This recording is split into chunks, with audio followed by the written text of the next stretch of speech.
അല്ല അഖിൽമാരാണല്ലോ പെരേരക്കെതിരെ പറഞ്ഞത്. കാണണ്ടേ, റിവ്യൂ പറയണം. അപ്പൊ പറയാലോ അതിനെപ്പറ്റി ചേച്ചി പറയട്ടെ. അഖില് പറഞ്ഞല്ലോ അന്ന് പുള്ളിനെ കുറിച്ച്. പക്ഷെ എനിക്കത് പേഴ്സണലി ഇഷ്ടപ്പെടാത്തൊരു കാര്യമാണ്. കാരണം ഓരോ ആൾക്കാർ ഓരോ തരത്തിലുള്ള കഴിവുള്ള ആൾക്കാരാണ്. അഖിലിന്റേതായ രീതിയിലുള്ള കഴിവുള്ള ആ രീതിയിൽ ഫെയിം ആയിട്ട് പോകുന്നു. അലൻ എന്താണോ കഴിവുള്ളത് അത് വെച്ചിട്ട് ഇപ്പം. പക്ഷെ എവിടെ പോയാലും ഫോട്ടോസും വീഡിയോസും എടുക്കാൻ ആൾക്കാർ തിരക്കൂടുന്ന അലന്റെ അടുത്ത്. എനിക്കൊരു അബദ്ധം പറ്റിയെന്ന് കഴിച്ചു.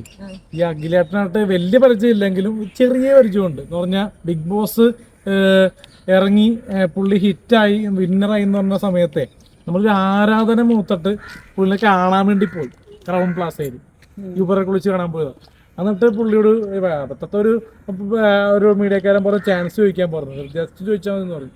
ആ പുള്ളി പറഞ്ഞ് അഭിനയിക്കാൻ എല്ലാവർക്കും താല്പര്യമുണ്ട്, ഈ ഷൂട്ട് ചെയ്യുന്ന എല്ലാവർക്കും താല്പര്യമുണ്ടെന്ന് പറഞ്ഞു പുള്ളി. നമ്മൾ ചാൻസ് കിട്ടാൻ വേണ്ടി ചോദിച്ചല്ല, പുള്ളിയുടെ മറുപടി എന്തായിരിക്കും എന്ന് അറിയാൻ വേണ്ടിയാണ്. ചില ആൾക്കാർ നാളെ നോക്കാം, അടുത്ത നമ്പർ വന്നിട്ട് പോകും, അങ്ങനെയൊക്കെ പറയുമെന്ന് ഓർത്തിരുന്നു. പുള്ളി ഇങ്ങനത്തെ ടോക്കിലൊന്നും നമ്മൾ ഓർത്തില്ല. പിന്നെ ഇപ്പോഴത്തെ പ്രസ്താവന എനിക്ക് കണ്ടിട്ട്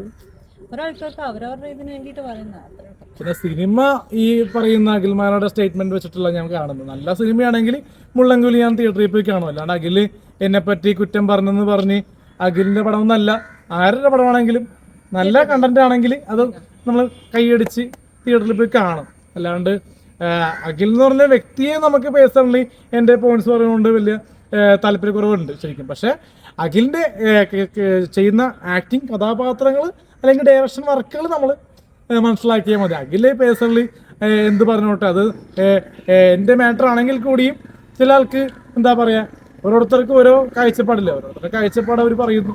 കഴിഞ്ഞ ദിവസം ലിസ്റ്റിൻ ചേട്ടൻ തന്നെ ഒരു പ്രസ്ഥാനം ഇട്ട് കണ്ടത്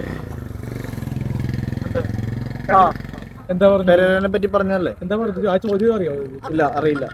പുള്ളി പറഞ്ഞത് സാന്ദ്ര തോമസ് വിഷയത്തില് പെരേര സൈഡാണെന്ന്. സാന്ദ്രയുടെ അവിടെ ഞാൻ നോക്കിയപ്പോ പുള്ളിക്കാരത്തി ഒരുമിച്ചിരിക്കും വെള്ളിത്തിരയിൽ. വെള്ളിത്തിര എന്ന് പറഞ്ഞ ചാനലില് ഒരുമിച്ച് ഒറ്റ ഫ്രെയിമിൽ ഒരു ജോളിയായിട്ട് സംസാരിക്കും. ഇവർക്ക് അങ്ങോട്ടും ഇങ്ങോട്ടും ചെറിയ രീതിയിലുള്ള ഈഗോ ഉണ്ടെന്നും പറഞ്ഞ് നമ്മുടെ പേരൊക്കെ വലിച്ചെറിക്കണ എന്തിനാന്ന് എനിക്കറിയില്ല. കേസ് കൊടുക്കോ?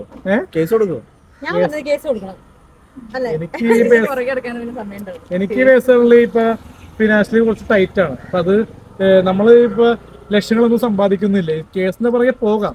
കയ്യിൽ ലക്ഷങ്ങളോ കോടികളോ ഉണ്ടെങ്കിൽ നമുക്ക് അതിന്റെ പുറകെ പോകാം, മനസ്സിലായി. പക്ഷെ ഇത് കണ്ടില്ല കേട്ടില്ല എന്ന് വെച്ചാൽ മതി. എന്നാലും പുള്ളി പറയുന്ന ആ പോയിന്റ് ഓഫ് വ്യൂ തെറ്റാണ്. കാരണം ഒരാളെ പറ്റി പറയും, ഇപ്പൊ സന്തോഷ് വർക്കി സാന്ദ്രയ്ക്ക് സപ്പോർട്ടായിട്ട് നിന്നു. പക്ഷെ ഞാൻ പറഞ്ഞ പ്രസ്താവന എങ്ങനെയാന്ന് വെച്ചാൽ അറിയോ എന്താ പറഞ്ഞതെന്ന്? ഇല്ല, ഞാൻ പറഞ്ഞ പോയിന്റ് വൈറലായിട്ടില്ല, എവിടെ പറഞ്ഞെന്ന് തോന്നുന്നു. ഇങ്ങനെ പറഞ്ഞു, ഞാൻ പേഴ്സണലി ആരാധിക്കുന്ന രണ്ട് മഹത്തായ വ്യക്തികളാണ് സാന്ദ്രയാണെങ്കിലും ലിസ്റ്റിലാണെങ്കിലും. കാരണം അവരുടെ പടങ്ങളിൽ നമ്മൾ അഭിനയിച്ചിട്ടില്ല ഒന്നുമില്ല, പക്ഷെ അവരുടെ സിനിമകൾ കണ്ടുള്ളൊരു പരിചയമാണ്. ഇപ്പൊ സാന്ദ്ര ചേച്ചിയാണെങ്കിലും പെരിച്ചായി എന്ന് പറഞ്ഞ സിനിമ എനിക്ക് ഭയങ്കര ഇഷ്ടപ്പെട്ടു. പക്ഷെ പേഴ്സണലി പ്രേക്ഷകർക്ക് പെരിച്ചായി വർക്കായില്ല എന്നും പറഞ്ഞ് സാന്ദ്ര തോമസിനെ എനിക്ക് മറക്കാൻ പറ്റില്ല. കാരണം പുള്ളിയുടെ ഒരു പടം ഉണ്ടായിരുന്നു, മറ്റേ നല്ല നിലാവുള്ള രാത്രി. ആ പടം കണ്ടിട്ട് നല്ല രീതിയിൽ സപ്പോർട്ട് കൊടുത്തതാണ്. പക്ഷേ അതിന്റെ റിവ്യൂ പലയിടത്തുനിന്നും ബ്ലോക്ക് ആയിപ്പോയി. നല്ലത് പറഞ്ഞിട്ട് സാന്ദ്രനെ പൊക്കി പറഞ്ഞിട്ട് ഇട്ടത്, പക്ഷേ അതിന്റെ PR ടീം റിവ്യൂ ബ്ലോക്ക് ചെയ്തു, മുക്കി. പക്ഷെ അതൊന്നുമല്ല, പുള്ളിക്കാരത്തി അന്ന് സ്പോട്ടിൽ വന്നിട്ട് എന്നെ കുറിച്ച് പറഞ്ഞ് കൈയടിച്ചല്ലേ, നിന്റെ പേരെന്താന്നൊക്കെ ചോദിച്ചു വരും. അപ്പൊ ഞാൻ പറഞ്ഞു ചാൻസ് വേണമെന്നൊക്കെ പറഞ്ഞിരുന്നു. പിന്നെ നോക്കാന്നൊക്കെ പറഞ്ഞ് പോയി. പിന്നെ ചാൻസ് മാത്രമല്ലല്ലോ, ഒരു സ്നേഹം ഉണ്ടല്ലോ. പിന്നെ ഇവരുടെ ഈ പ്രൊഡ്യൂസർമാരുടെ പ്രശ്നത്തിൽ ഇപ്പോ ലേഡിയായിട്ട് നിൽക്കുന്ന ഒരാള് സാന്ദ്രയാണല്ലോ. അപ്പൊ സാന്ദ്രയ്ക്ക് നമ്മള് പേഴ്സണലി പറഞ്ഞ സാന്ദ്ര നിലനിൽക്കുക. ഇങ്ങനെ ലിസ്റ്റിന്റെ ആ ഒരു പ്രശ്നം എന്താണെന്ന് എനിക്കറിയില്ല, പരിഹരിച്ച് പോകുന്ന ഞാൻ കേട്ടത്. റിപ്പോർട്ടുകൾ പ്രകാരം ഇപ്പോൾ ലിസ്റ്റിനും സാന്ദ്ര ചേച്ചിയും നല്ല കൂട്ടാണ്. അപ്പോൾ ആ കൂട്ടുകെട്ട് നല്ല രീതിയിൽ പോവുക, ആ ഒരു ഫ്രണ്ട്ഷിപ്പിനെ ഇനി അങ്ങോട്ടും ഇങ്ങോട്ടും വായിക്കിടാണ്ട് ആ ഒരു പ്രൊഡ്യൂസേഴ്സ് അസോസിയേഷൻ മുന്നോട്ട് പോട്ടെ, FFK ഒക്കെ മുന്നോട്ട് പോട്ടെ എന്നാണ് പറയുന്നത്. കാരണം സ്ത്രീ വന്നാലും പുരുഷൻ വന്നാലും എന്താ പറയാ. ഇപ്പൊ അമ്മയുടെ പ്രസിഡന്റ് ആയിട്ട് ശ്വേതാ മേനോൻ ആയിട്ടുണ്ട്. അപ്പൊ എന്താ നിങ്ങക്ക് പറയാനുള്ളത് അതിനെ പറ്റി? നല്ലതാണ്, സ്ത്രീകള് മുന്നിലേക്ക് വരുന്നത് നല്ലതാണ്. പിന്നെ ഇത്രയും നാളും ലാലേട്ടനായിരുന്നല്ലോ, ഇനിയിപ്പോ ഒരു സ്ത്രീ ഭരിച്ചു നോക്കിയിട്ട് എന്താണ് മാറ്റങ്ങൾ വരുന്നത് നോക്കാം. സ്ത്രീ വരുന്നില്ല എന്ന് വരുന്നല്ലോ കംപ്ലൈന്റ്. അപ്പൊ ചേച്ചി വന്നിട്ട് ഭരണം നോക്കാമല്ലോ, ഒരാൾക്ക് അവസരം കൊടുക്കുന്നതായിരിക്കും നല്ലത് തന്നെയാണ്. പിന്നെ ആര് വന്നാലും ആർട്ടിസ്റ്റുകൾക്കോ അല്ലെങ്കിൽ എന്തെങ്കിലുമൊക്കെ ഗുണമുണ്ടായെങ്കിൽ കൊള്ളാം, അല്ലെങ്കിൽ ആര് വന്നിട്ട് കാര്യമില്ലല്ലോ. ഒരു പ്രശ്നം വരുന്ന സമയത്ത് അവരെ എടുക്കുന്ന ഡിസിഷൻ ആണ് അവരെ ഇതാക്കുന്നത്. എത്ര സിനിമയിൽ അഭിനയിച്ചിട്ടുണ്ട്? ഞാൻ ഏകദേശം മൊത്തത്തിൽ 11 സിനിമ ആയി, 2 മെമ്പർഷിപ്പ് എടുക്കാൻ ഇല്ല. എന്തിനാണ് ബ്രോ, നമുക്കുള്ളതാണെങ്കിൽ വരും. പിന്നെ നമ്മൾ മെമ്പർഷിപ്പ് ഒക്കെ എടുക്കാൻ പോകുമ്പോൾ അതിന്റെ ഒരു മെമ്പർഷിപ്പിനും പേയ്മെന്റും കാര്യങ്ങളൊക്കെ എന്തിനാണ്? നമ്മളൊരു ആ ഒരു ഫിലിമിലേക്ക് എത്തുന്ന സമയത്ത് ഇതൊക്കെ നമ്മളെ തേടി വരും. പിന്നെ വെറുതെ എന്തിനാണ് മെമ്പർഷിപ്പ് എടുക്കുന്നത്? നമുക്ക് കിട്ടുന്ന ക്യാരക്ടേഴ്സ് നല്ലപോലെ ചെയ്യാം. അങ്ങനെ പിന്നെ ഒരിക്കൽ എടുക്കേണ്ടി വന്നാൽ എടുക്കുമില്ല എന്നല്ല, പക്ഷെ അങ്ങോട്ട് പോയിട്ട് എടുക്കുന്ന പരിപാടിയൊന്നും ഇല്ല. പിന്നെ അതിന്റെ പുറകെ നടക്കുന്നിട്ട് വേണം അമ്മയിൽ കയറി ഇറങ്ങി എന്ന് പറഞ്ഞിട്ട് വെറുതെ എന്തിനാ അല്ലേ? നമുക്ക് വേണോ മെമ്പർഷിപ്പ്? അപ്പൊ അത് നിർബന്ധിക്കുന്നുണ്ട്. പക്ഷെ നമുക്ക് പടങ്ങൾ ചെയ്യാത്തതുകൊണ്ട് വലിയായിട്ട് ചെയ്യാത്തതുകൊണ്ട് പതുക്കെ ചെയ്യട്ട് കിട്ടാണ്ടിരിക്കാം. പക്ഷെ ആത്മേലി ഞാൻ ട്രൈ ചെയ്യുന്നുണ്ട്, സീരിയല് ക്യാരക്ടർ ചെയ്യുന്നുണ്ട്, അതുകൊണ്ട് ആത്മേലി കിട്ടാൻ. പിന്നെ എന്തായാലും ശ്വേതാമേൻ്റെ വിഷയത്തിൽ പറയാനുള്ള പ്രസിഡന്റ് ആയാലും സന്തോഷമുണ്ട്. പക്ഷേ ശ്വേതാമേനെതിരെ വരുന്ന കുറച്ച് പ്രശ്നങ്ങളുണ്ടല്ലോ. നാളെ വരെ മറ്റേ വന്നൊരു പ്രസ്താവനയായിരുന്നു, മറ്റേ സിനിമകൾ ഇങ്ങനെ ചെയ്തിട്ട് അറസ്റ്റ് വാറന്റ് വരെ വന്നിരുന്നു. അപ്പൊ അങ്ങനെയുള്ള ഒരു പ്രവണത എന്ന് പറഞ്ഞാൽ ഒരു സിനിമകൾ ചെയ്യുമ്പോൾ ആ സമയത്ത് തോക്ക് വരുന്നില്ല. ഒരു സിനിമ അത് ഏത് രീതിയിലാണ് പ്രേക്ഷകരിലേക്ക് എടുക്കുന്നതെന്നാണ് നമ്മൾ മനസ്സിലാക്കേണ്ടത്.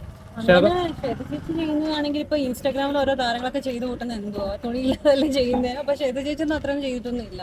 അവരെ കാലഘട്ടത്തില് കുറച്ച് ഹോട്ട് സിനിമകൾ ശ്വേതാമേനോൻ ചേച്ചി ചെയ്തു. പക്ഷെ അത് ശരിക്കും ആ ഒരു കഥാപാത്രമായി മാറുമ്പോൾ മാത്രമാണ് ആ രീതിയിൽ സ്കിറ്റ് ആണെങ്കിലും TV ഷോ ആണെങ്കിലും ചെയ്യുന്നത്.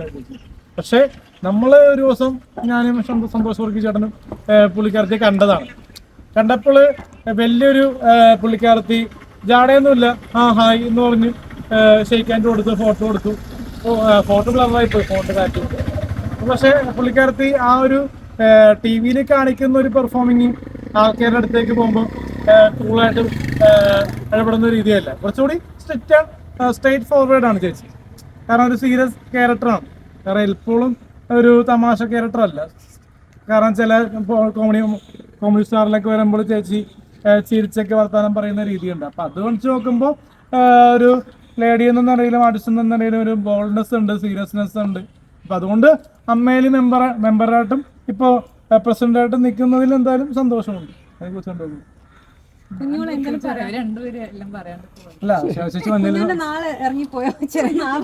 ചേച്ചി പ്രസിഡന്റ് ആയാലും എന്താ പറയാനുള്ളത്? അത് അമ്മയിലാ വരുന്നത്, അമ്മയിലെ പ്രസിഡന്റാണ്.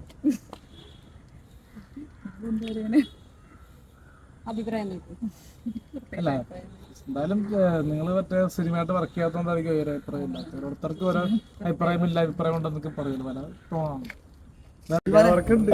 എന്താ ഇന്റർവ്യൂ ആയിരുന്നോ? മലപ്പുറം ആയിരുന്നു വീട്. കഴിഞ്ഞ ദിവസം അല്ല കാസർഗോഡ് കഴിഞ്ഞ ദിവസം വിളിച്ചിട്ടുണ്ടായിരുന്നു ഞങ്ങൾ വന്നപ്പോൾ. പറ്റുള്ളൂ. എന്തായിരുന്നു പ്രോഗ്രാം? എന്തായിരുന്നു? ഉണ്ടായിരുന്നു. ഓക്കെ. എന്തായിരുന്നു? കൈ കിടക്കുന്ന കംപ്ലീറ്റ് സ്വർണ്ണമാണോ? എല്ലാം സ്വർണ്ണമൊക്കെ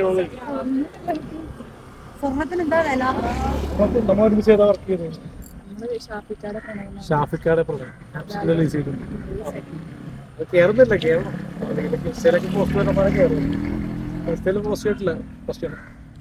പുതിയ ഫിലിം ഏതാണ്ട് താത്തയായിട്ട് വന്നത്. അല്ല ഓക്കെ ഓക്കെ ഓക്കെ. പേരെന്താ? എന്റെ നിലവിൽ ബാഡ് ബോയ്സ് OTT ഇറങ്ങിയിട്ടുണ്ട് പറഞ്ഞാൽ മനസ്സിൽ. പിന്നെ അത് TV ഇറങ്ങാൻ പോകുന്നുണ്ട്. പിന്നെ ചോലവെസ്കി വരാൻ പോകുന്നുണ്ട് തിയേറ്ററിൽ. വിലാണ്ട് തട്ടുകളെ തിയേറ്ററിൽ ഇറങ്ങാൻ പോകുന്നുണ്ട്. അത് ഒക്ടോബർ നവംബറിലായിരിക്കും.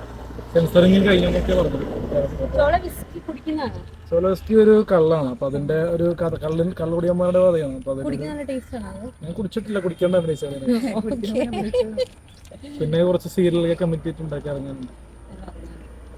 അതിന്റെ പുതിയ പ്രോജക്ട്സ് അല്ലേ? നമ്മുടെ പ്രോജക്റ്റ് കാണാം. സിനിമ ഡേറ്റ് ഉണ്ടാവില്ല നോക്കാം.